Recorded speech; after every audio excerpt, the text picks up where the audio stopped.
ஆமென். Price Lord. தினமும் இயேசுவோடு இந்த நிகழ்ச்சி மூலம் இந்த அதிகாலை ஜெபத்தில் எங்களோடு இணைந்திருக்கிற யாவருக்கும் இயேசுவின் நாமத்தினாலே அன்பின் வாழ்த்துக்கள்.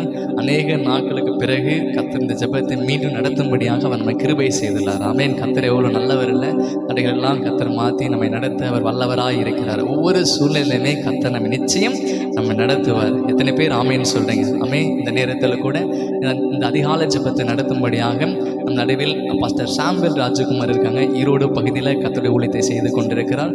இந்த ஜெபத்தை அவருடைய கரத்தில் ஒப்பு கொடுக்க போகிறோம். அவர் தொடர்ந்து நல்ல ஆராதனை நடத்தி தேவ வசனத்தை நம்மோடு பகிர்ந்து கொண்டு நமக்காக ஜெபம் செய்வார். மீதிமான நேரத்தை அவருடைய கரத்தில் கொடுக்கலாம். ஹல்லேலூயா, ஹல்லேலூயா. கர்த்தருடைய பரிசுத்த நாமம் மகிமைப்படட்டும். இந்த நாளிலே, இந்த காலை வேளையிலே உங்களோடு கூட பாடி ஆராதிக்கவும் ஆண்டுடைய வார்த்தையை பகிர்ந்து கொள்ளவும் கர்த்தர் கொடுத்த நல்ல கிருபைக்காய் கர்த்தருக்கு நன்றி செலுத்துகிறேன். நம்பத்தக்கவர் நீர் ஒருவர் தானே, உண்மை உள்ளவர் நீர் ஒருவர் தானே என்ற பாடலை பாடி கர்த்தரை மகிமைப்படுத்தலாம். நிச்சயமாய் அவர் நமக்கு உண்மை உள்ளவராய் இந்த நாளிலே அவர் இருக்க போகிறார். சேர்ந்து பாடுவோம்.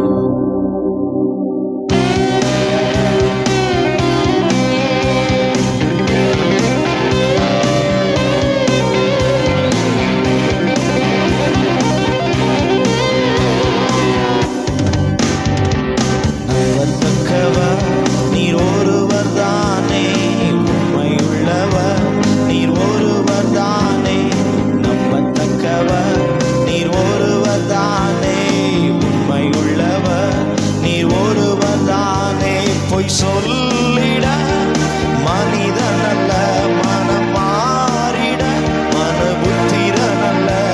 பொய் சொல்லிட மனிதனல்ல, மனம் மாறிட மனபுத்திரனல்ல.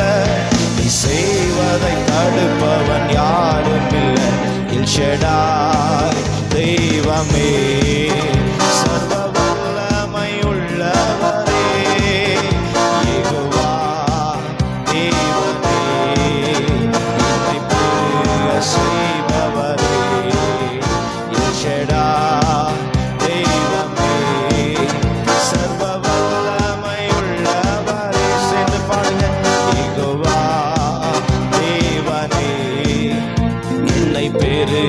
செய்பவரே, நம்பத்தக்கவர் நீர் ஒருவர் தானே, உண்மை உள்ளவர் நீர் ஒருவர் தானே.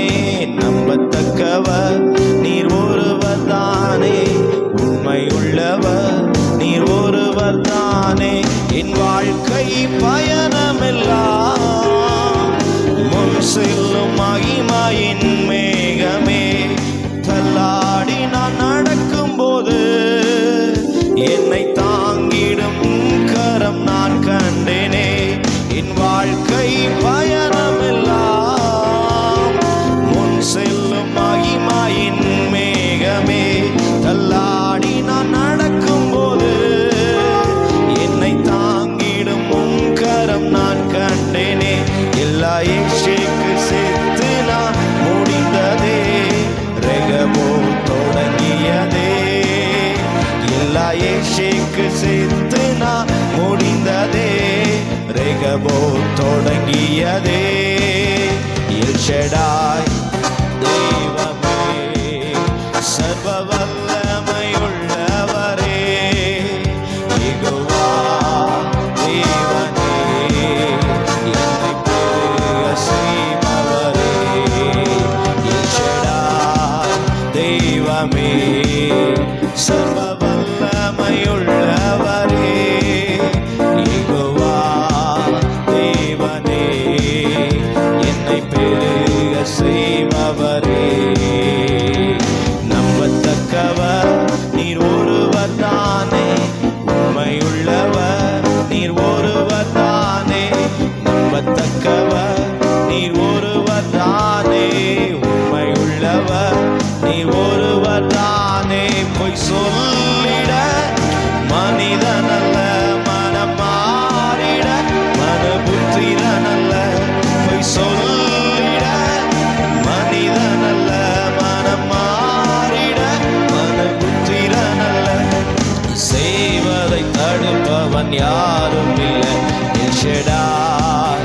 தெய்வமே சர்வ வல்லமை உள்ளவரே யெகோவா தேவனே என்னை பெருக செய்பவரே எல் ஷடாய் தெய்வமே சர்வ வல்லமை உள்ளவரே யெகோவா தேவனே என்னை பெருக செய்பவரே. அல்லேலூயா.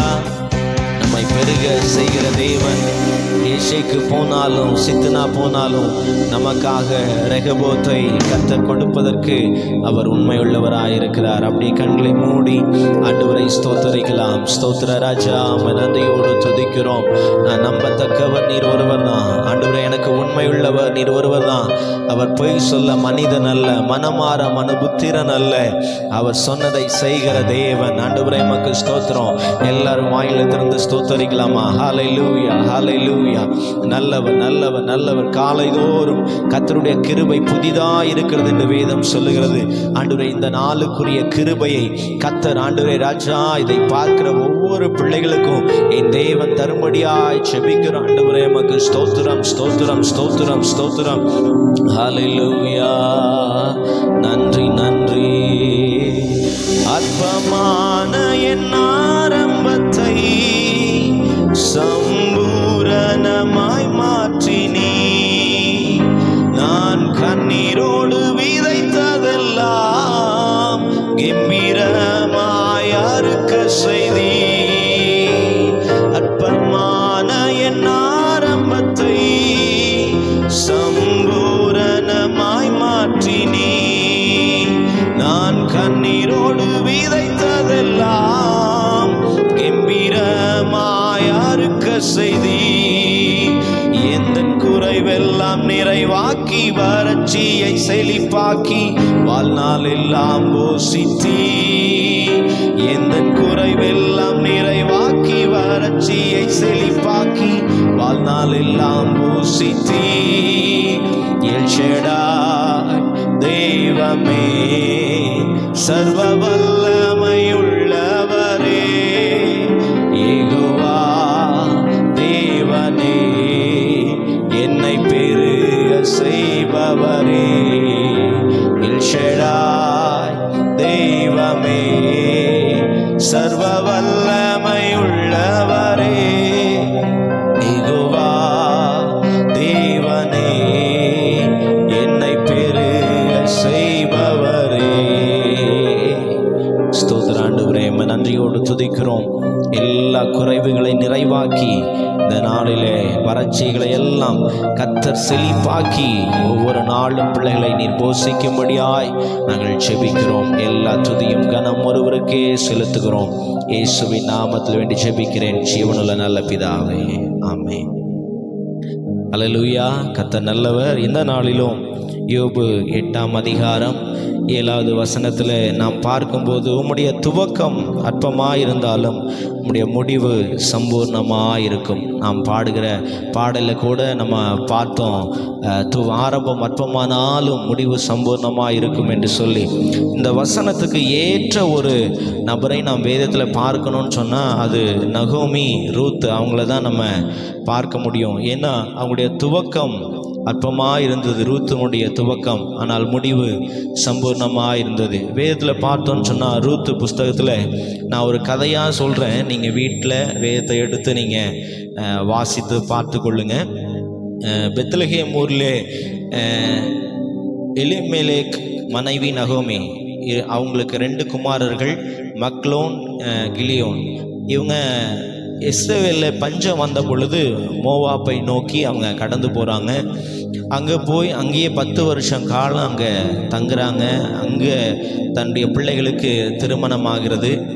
திருமணமான பிறகு நகோமியுடைய கணவனாரும் மரித்து போயிடுறாங்க. அவங்களுடைய குமாரர்களும் மரித்து போகிறார்கள். பின்பு இஸ்ரவேல் தேசத்தில் கர்த்தர் அந்த ஜனங்களை போஷிக்கிறார், அந்த பஞ்சமெல்லாம் மாறிடுச்சு அப்படிங்கிறத கேள்விப்பட்டு நகோமி திரும்ப இஸ்ரவேல் தேசத்துக்கு போக அவங்க புறப்படுறாங்க. புறப்பட்டு வரும் பொழுது வழியில் அவங்களுடைய மருமகளாகிய ஓர்பால் ரூத் அவங்கள பார்த்து சொல்கிறாங்க, நீங்கள் இங்கேயே உங்கள் தகப்பன் வீட்டுக்கு போங்க, நீங்கள் போய் இன்னொரு திருமணம் செய்து கொண்டு நீங்கள் சந்தோஷமாக உங்கள் வாழ்க்கையை நடத்துங்க அப்படின்னு சொல்லி நகோமி சொல்லும்போது முதல் அவங்க 2 பேரும் இல்லை நாங்கள் உங்களோட தான் வருவோம் அப்படின்னு சொல்லி உறுதியாய் சொல்கிறாங்க. திரும்ப நகோமி இல்லை நீங்கள் போங்க, உங்கள் வீடுகளுக்கு போங்க, நான் ஒருத்தியாக தனிமையாக இருக்கிறேன், இனி நான் உங்களுக்கு பிள்ளைகளை பெற்றெடுத்து நான் திரும்ப உங்களுக்கு என்ன பண்ண முடியாது, திருமணம் செய்து வைக்க முடியாது, அது என்னால் முடியாத காரியம், அதனால் நீங்கள் திரும்ப உங்கள் வீடுகளுக்கு போங்கங்கும்போது வேதத்தில் பார்க்குறோம் ஓர்பால் நகோமியை முத்தமிட்டு கடந்து சென்றால் அப்படின்னு வேதத்தில் வாசிக்கிறோம். ஆனால் ரூத் நகோமியை விட்டு போகிறத குறித்து நகோமிட்ட சொல்கிறாங்க, இதை குறித்து என்கிட்ட பேசாதீங்க, நான் உறுதியாய், வேதம் சொல்லுகிறது உறுதியாய் பற்றி கொண்டாள் அப்படின்னு சொல்லி. அப்போது நகோமியோடு கூட இந்த ரூத் பிரயாணப்பட்டு பெத்லகேமுக்கு நேராக இஸ்ரவேல் தேசத்துக்கு அவர்கள் வருகிறாங்க. வரும் பொழுது ஒரு புதிய இடம், யாருமே புதிய இடத்துக்கு போகும்போது கூட ஏதோ தெரிந்தவர்களை தான் கூட்டிகிட்டு போவோம்.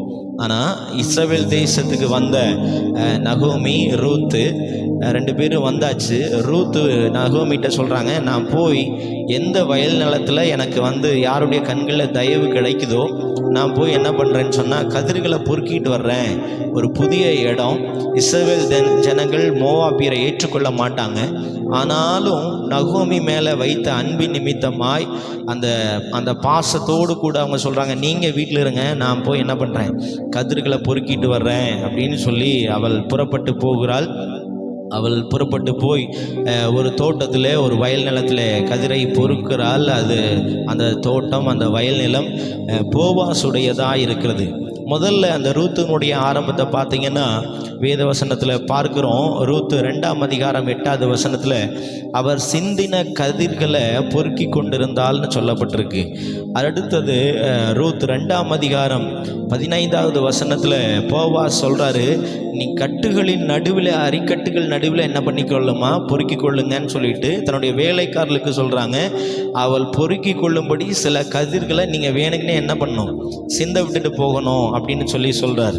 திரும்ப பார்த்தோம் அப்படின்னு சொன்னால் ரூத் 3ஆம் அதிகாரம் 15வது வசனத்தில் ரூத் தன்னுடைய மாமியாருடைய நகோமி பேச்சை கேட்டு அவர் போய் போவாசனுடைய பாதத்தருகே அவர் அமர்ந்திருந்து ஒரு நல்ல ஒரு கீழ்ப்படுத்தலுள்ள மகளாக இருந்தது நிமித்தமாய் போவாஸ் 6 படி வாற்கோதுமையை கொடுக்கிறார்.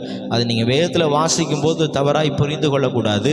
அது அடங்கி இருப்பதற்குரிய ஒரு உதாரணமாக நாம் எடுத்துக்கொள்ளணும். அடங்கி இருக்கும் பொழுது ரூத் 3:15 6 படி வாற்கோதுமையை போவாஸ் கொடுத்து அவர்கள் அனுப்புகிறார். நீ போகும்போது நீ வெறுமையாய் போகக்கூடாது என்று சொல்லி. திரும்ப நம்ம பார்க்கிறோம் ரூத் 4ஆம் அதிகாரம் 9வது வசனம் 10வது வசனத்தில் போவாஸின் மனைவியாக ரூத் என்ன பண்ணுறாங்க, மாறுறாங்க. போவாஸ் ரூத்தை திருமணம் செய்து கொள்கிறார். அதற்கு முன்பதாக ரூத் 2:12 போவாஸ் சொல்கிறாரு, கர்த்தராலே நிறைவான பலன் உனக்கு கிடைக்குன்னு சொல்லி. யோசிச்சு பாருங்க, ரூத் ஆரம்பத்தில் போனது கதிர் பொறுக்க, அடுத்தது அந்த கதிர்களின் அரிக்கட்டுகளிலிருந்து எடுக்கவும், இன்னும் சிந்த விட்டு அதை பொறுக்கவும் ஒரு வழிவாசல் திறக்கப்பட்டது. அதுக்கப்புறம் 6 படி வாற்கோதுமையை கொடுத்து அனுப்புனாங்க. கடைசியில் அந்த நிலத்துக்கு ஒரு எஜமாட்டியாய் ரூத் மாறினார். இப்படி தான் கர்த்தர் நம்மளை ஆசீர்வதிப்பார். படிப்படியாய் ஆரம்பம் அற்பமாக தான் இருக்கும், ஆனால் முடிவு சம்பூர்ணமாக இருக்கும். ஐஸ்வர்யத்தை பிசாசும் தருவான்.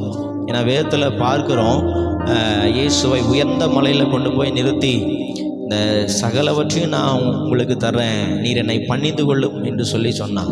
ஆனால் அந்த ஐஸ்வர்யம் நிலை நிற்காது. கர்த்தர் நமக்கு கொடுக்கிற ஐஸ்வர்யம் அது நிலை நிற்கும். அப்போ ரூத்துவை எப்படி ஆண்டவர் படிப்படியாய் அவர் ஆசீர்வதித்து நிறைவான பலனுக்குள்ளே கொண்டு வந்தாரோ, அதே போல் இந்த நாளிலே உங்களுடைய குடும்பத்தையும் அவர் படிப்படியாய் ஆசீர்வதித்து நிறைவான பலனுக்குள்ளே அவர் கொண்டு போய் சேர்க்க அவர் உண்மையுள்ளவராக இருக்கிறார். அவரை பற்றி கொள்ளுங்க. அதற்கு செய்ய வேண்டிய ஒரே ஒரு காரியம் என்னன்னா, இந்த ரூத்து நகோமிட்டு நாம் கற்றுக்கொள்ளுவது ஒருவரை ஒருவர் நேசித்தார்கள். இந்த காரியத்தை நாம் செய்யும் போது நிச்சயமாய் நிறைவான பலனை அடைய முடியும். குடும்பத்தில் இன்னைக்கு சமாதானங்களை இழக்கிறதுக்கு காரணம் ஒருவரை ஒருவர் நேசிப்பதில்லை. இஸ்ரவேல் ஜனங்களுக்கும் மோவாப் ஜனங்களுக்கும் ஒத்து போகாது. ஆனாலும் அந்த மோவாபிய பெண் தன்னுடைய நகோமிக்காக அவள் என்ன பண்ணான்னா, மோவாப் தேசத்திலிருந்து இஸ்ரவேல் தேசத்துக்கு வர்றா. ஓர்பால் விட்டுட்டு போயிட்டா. ஆனால் இவள் உறுதியாய் தன்னுடைய மாமியாரை நேசித்து வந்ததுனால தான் இந்த நிறைவான பலனுக்குள்ளே அவள் கடந்து வர முடிந்தது. அப்போது ஒருவரை ஒருவர் நேசித்து நாம் தேவனுடைய பிரமாணத்தை நாம் கை கொள்ளும் போது நிச்சயமாய் நிறைவான பலனை அடைய முடியும். நிறைவான பலனை கர்த்தர் நமக்கு கொடுப்பதற்கும் அவர் ஆவலாய் இருக்கிறார். கர்த்தர் நிச்சயமாய் இந்த நாளிலே உங்களுக்கு நிறைவான பலனை கர்த்தர் கொடுப்பார் என்று நாங்கள் நம்புகிறோம். கண்களை மூடி ஜெபிக்கலாம். எங்களை அளவுக்கு அதிகமாய் நேசிக்கிற எங்கள் பரலோகத்தின் பிதாவே, இந்த நல்ல ஆண்டவரே தகப்பனே ராஜா, காலை நேரத்துக்காய் நன்றியோடு துதிக்கிறோம், ஸ்தோத்தரிக்கிறோம். ஆண்டவரே, ரூத்துவை நிறைவான பலனாலே நீர் ஆசீர்வதித்தது போல இந்த காலை வேளையிலும் உடைய சமூகத்தில் காத்திருக்கிற பிள்ளைகளுக்கும் நிறைவான பலனை கொடுத்து கர்த்தர் ஆசீர்வதிக்கும்படியாய் ஜெபிக்கிற ஆண்டவரே, துவக்கம் ஆண்டவரே அற்பமாய் இருந்தாலும் முடிவை சம்பூர்ணமாய் மாற்றுவீராக உம்முடைய கரத்தில் தாழ்த்துகிறோம். நாங்களும் ஆண்டவரே தகப்பனே ஒருவரை ஒருவர் நேசிக்க கர்த்தர் உதவி செய்யுங்க.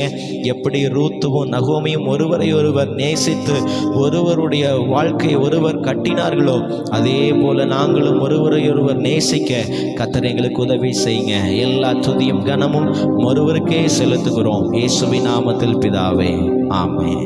கர்த்தர் உங்களை ஆசீர்வதிப்பாராக. ஆமென். Thank you pastor. ஆமென். கர்த்தர் நல்லவர். ஹல்லேலூயா. ஸோ நம்ம சோர்ந்து போகாமல் கர்த்தர் மீது நம்ம தொடர்ந்து விசுவாசம் உள்ளதாக இருக்கும். எத்தனை பேருக்கு இந்த ஜெபம் மிகுந்த ஒரு ஆசீர்வாதமாக இருந்தது? இந்த மார்னிங் டிவோஷன் நிறைய பேருக்கு மிகுந்த ஆசீர்வாதம் இருந்திருக்குது என்பதை நாங்கள் விசுவாசிக்கிறோம்.